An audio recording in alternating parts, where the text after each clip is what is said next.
Hello, good morning. I am talking to you from the future of this vlog. But this vlog is my travel journey to my conference, which I'm here finally. Finally, I'm here. Um, I made it, but this vlog is just gonna be a hodgepodge of just clips I took throughout the airport. But I want to share with you what that adventure was like, and then just have all these fun little clips running through or going over my voice or whatever. But anyways, so I am in Wisconsin for a conference, and so I was flying out of San Antonio on Tuesday. Tuesday was my travel day. Wednesday is conference start day. So I woke up at like 2:45 in the morning because my flight was at 5 a.m. out of San Antonio, arriving to Wisconsin at like 10:40 in the morning with like a layover in Dallas. It is currently 3:50 in the morning, and I'm at the airport waiting for my first flight, and I feel so awkward recording myself. But let the travel begin. Also, nothing opens until 4:30. My flight starts boarding at 4:25. So I will not be getting anything from here. But I'm going to Dallas and I have like a 2-hour layover in Dallas. And there's a Capital One lounge. And I have a Capital One card. And I've been wanting to go to a lounge since I got this card back in like 2019. So we're going to spend the layover at Capital One and feel like luxury for a little bit. Well, I get to the airport in San Antonio and we board our flight. And as soon as we're boarded, the pilot comes on and is like, hey guys, we just missed the window. DFW is closed. No planes are going in. No planes are coming out because a thunderstorm had just rolled in. So he's like, we won't know for another hour of an update. So we sat on the plane for an hour. Hour goes by. He comes back on. Hey, the airport opened for a brief second and then closed back up. The storm's back again. So we stayed for another hour on the plane. And after that hour, he finally gets on and is like, hey guys, it's still not open. The airport's still not open. The weather's still rolling through. You've already been on the plane for 2 hours. Let's deplane and let's go to let's go back to the gate and just wait, hang out at the gate until we get the all clear. We'll reload you back on. We'll leave. So it's also like by that point, it was like 7 in the morning. When we were boarding, nothing was open in the terminal yet. Like I was hungry. I hadn't had breakfast. I hadn't had coffee yet. I was banking on my connection in Dallas to have coffee and things. Um, but luckily, we deplaned and everything was open. So we were able to get breakfast. And so we just sat in the gate area. Um, Nothing. No planes were leaving to Dallas. Apparently, there were storms in every major city that had an airport, because it wasn't just our flight that like was being pushed back. And finally, we get notified at around like 8 something, 9 something. All right, guys, we're boarding and we're leaving at like 10 something. And we're like, okay, it happens. We board the plane, we're cleared. Oh, flying to Dallas. Whoa. As soon as we get to Dallas, um, it's already like 12 o'clock. Oh, I forgot to tell you. I had a connecting flight. Clearly, I was not going to make the connecting flight from San Antonio to Dallas because of all the weather, but also it was probably going to end up getting canceled. It did. So while I was waiting with the gate agent and we got close to the time where I was like, yeah, we're not going to make that. I went up to her and her name is Miranda. She was awesome. She was really great at helping me this first round. This first round. But she managed to get me on a plan that would take me from San Antonio to Dallas, Dallas to Charlotte, North Carolina, and then from Charlotte to Madison because there were no other flights available.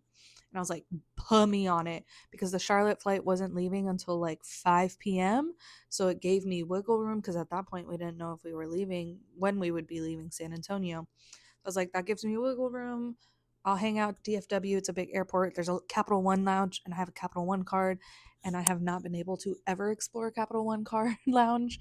So I was like, you know what? I'll just take advantage of it. And so she helped me with that. We got on our flight. We got to Dallas. All right, we were gonna have hours to go, so we're just hanging out in Dallas. Dallas was packed, y'all. I mean, everyone's flights got canceled or delayed. And so I had been meeting people who had been messed up from the day before because the storm started rolling in on Monday. So there were people who were struggling hardcore. But honestly, like, you can't control the weather, right? So I get people getting frustrated, but I don't like people who get frustrated with like the workers and the employees when it's like they had no control over that, like it was the weather. But I digress. So we get to Dallas, and so we land in Dallas, and I'm like, okay, let's go check out the Capital One Lounge. So I get to the Capital One Lounge, and then I walk in, and the lady was like, you can't check into here until 30, or not 30 minutes, until 3 hours before your scheduled flight. And it was only like 12 something by the time, and my flight was leaving at 5, and she was like, yeah, you can't check in yet, and also there's a lot of people, so there's going to be a wait list when it is time for you to check in. And I was like, okay. So at that point I start wandering the airport. I go from D terminal to C terminal. I'm walking everything. And then finally it gets to the 3 hour window, and I'm like, okay, you know what, let's go to Capital One. Get to Capital One. It is an the lady had told me it was a 40-minute wait, and I was like, I'm gonna be here anyways, like I have all the time in the world. So she put me on the wait list. I ended up waiting to get into the Capital One lounge for like an hour and 20 minutes, but I had nothing else to do.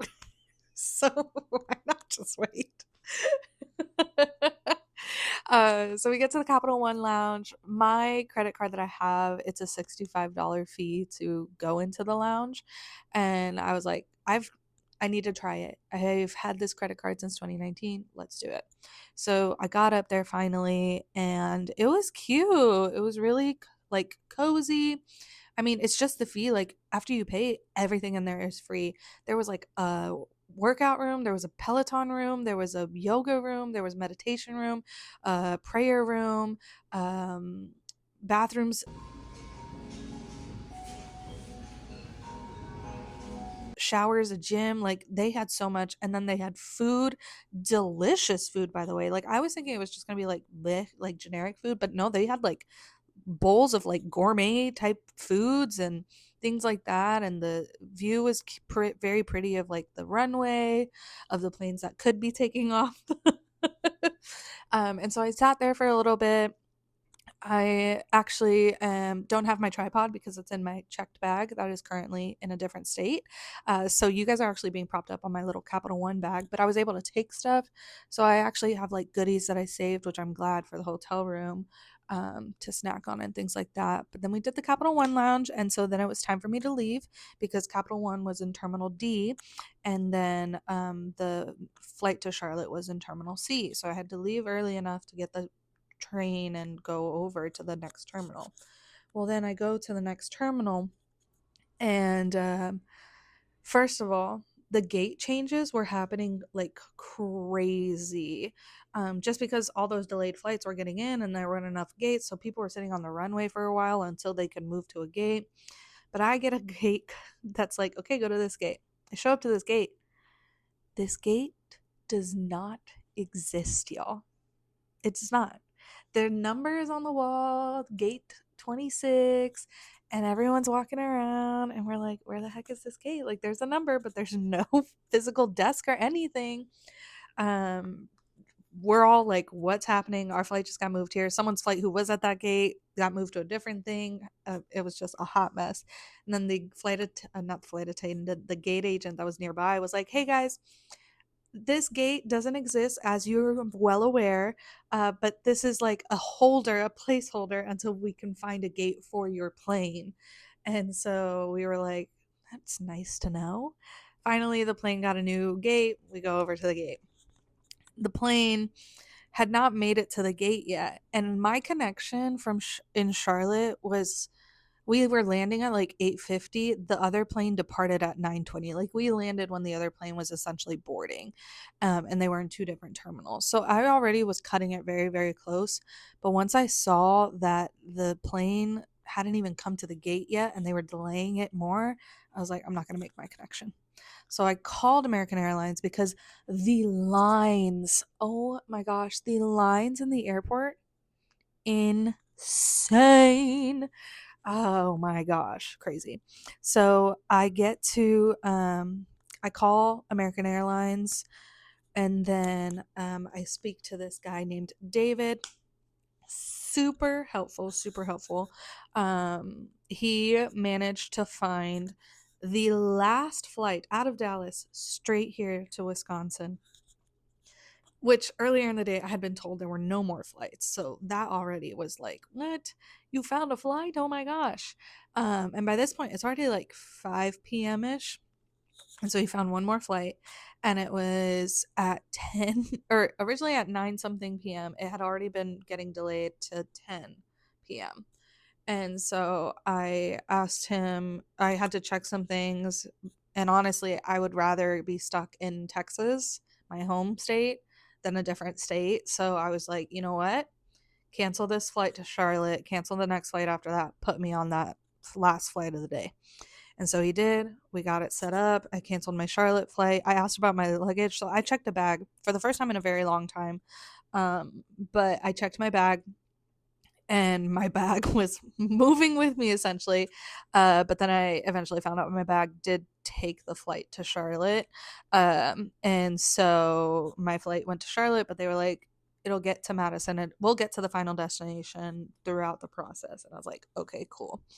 And so then I now have another 5 hours to wander through the DFW airport. And so I try to go back to the Capital One Lounge, but then because it was outside of the 3 hour window that I had originally, I would have had to pay again. And I was like, hell no. So I went, had myself some Chili's, ordered myself some margaritas because I deserved it at that point. And then I just sat literally at Chili's until it was time to board the 10 o'clock flight. I made some friends. I met a girl named Mason and a guy named James, and we sat and we talked. Airport bars are funny, especially when everyone in the airport is having delays or cancellations. And so we just hung out, we talked. They were really cool people. So if I end up on your thing, it was nice to meet you guys.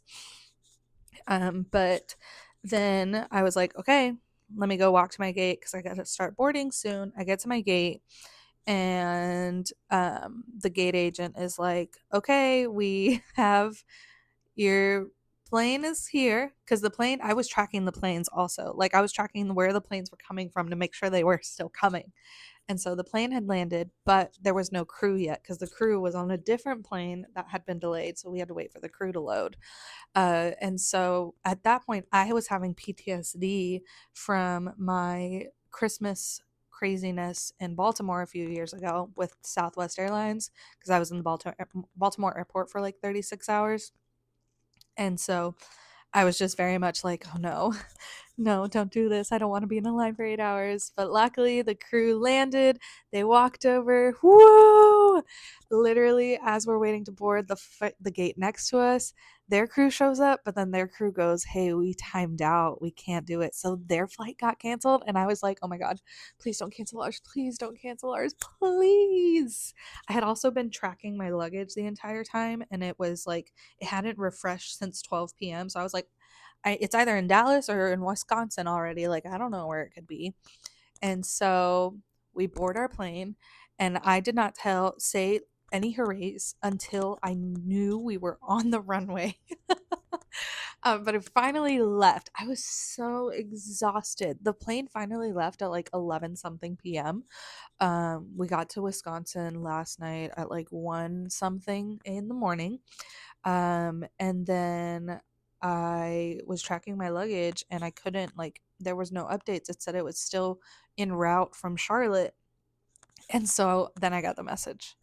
Your bag's going to be late. Here's your code. Report it. Do you want to deliver it? So I scheduled it to get delivered, and then I just got a taxi, came straight to the hotel, checked in. Luckily, hotels have toiletries, so I was covered in toiletries. Uh, this morning, it's Wednesday morning.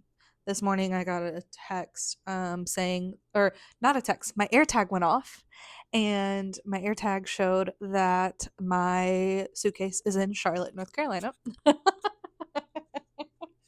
So it should be coming here today. When I was talking to the baggage claim guy last night, he was talking about typically the Charlotte flights come in around 11ish, so I'll probably get it at noon, which is why I had to get a whole new wardrobe from Walgreens to hold me over. Um, but yeah, so that is like a gist of the craziness that happened. It was a long ass travel day, long travel day. But I made it to Wisconsin. I was very worried I was not going to make it to Wisconsin by yesterday.